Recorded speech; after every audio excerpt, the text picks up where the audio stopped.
Hi ചങ്ങന്മാരെ, അപ്പം ഇന്ന് നമ്മൾ ഉണ്ടാക്കാൻ പോകുന്നത് വയനാടൻ സ്റ്റൈലാണ് അടിപൊളി മീൻകറിയാണ്. ചൂടായ എണ്ണയിലേക്ക് കുറച്ച് ഉലുവയും കുറച്ച് കടുവിട്ട് ഒന്ന് പൊട്ടിപ്പരിഞ്ഞതിന് ശേഷം നമ്മൾ അതിലേക്ക് തക്കാളി, ഉള്ളി ഇത് രണ്ടും ഇട്ട് നല്ല മിക്സാക്കി കൊടുക്കണേ.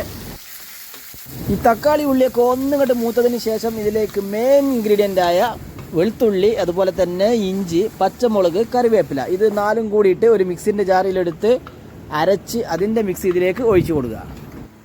ഇനി ഇത് നന്നായി ഇളക്കി മിക്സ് ചെയ്ത് യോജിപ്പിച്ചെടുക്കുക. കൂട്ടത്തിൽ കുറച്ച് പുളിവെള്ളം കൂടി ഒഴിച്ചു കൊടുക്കുക. ഈ മിക്സെല്ലാം ഒന്ന് കുറച്ച് വെന്തതിന് ശേഷം 1/2 സ്പൂണ് മഞ്ഞൾപ്പൊടി, അതുപോലെ തന്നെ ഒരു 3/4 സ്പൂണ് മുളക് പൊടി, 1/2 സ്പൂണ് മല്ലിപ്പൊടി, 1 സ്പൂണ് മീൻ മസാലപ്പൊടി, അതുപോലെ തന്നെ ഒരു 1/2 സ്പൂണ് കുരുമുളക്, ഒരു 1/4 സ്പൂണ് വലിയ ജീരകപ്പൊടി ഇതെല്ലാം കൂടിയിട്ട് നന്നാക്കി മിക്സാക്കി എടുക്കുക. ഇനി ഈ മസാലകളൊക്കെ ഒന്ന് വെന്തതിന് ശേഷം ഇതിലേക്ക് മീൻ വേവാൻ ആവശ്യമായ ചുടുവെള്ളം ഒഴിച്ചു കൊടുക്കുക. ഇനി ഇതിലേക്ക് മുറിച്ച് വൃത്തിയാക്കി വെച്ച അയല മീൻ ഞങ്ങൾ ഇട്ട് കൊടുക്കുന്നുണ്ട്.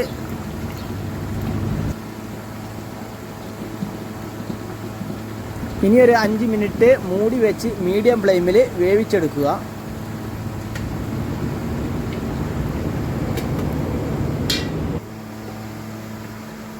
അങ്ങനെ നമ്മുടെ ഫ്രഷ് അയല മീൻകറി റെഡി ആയിരിക്കുകയാണ്.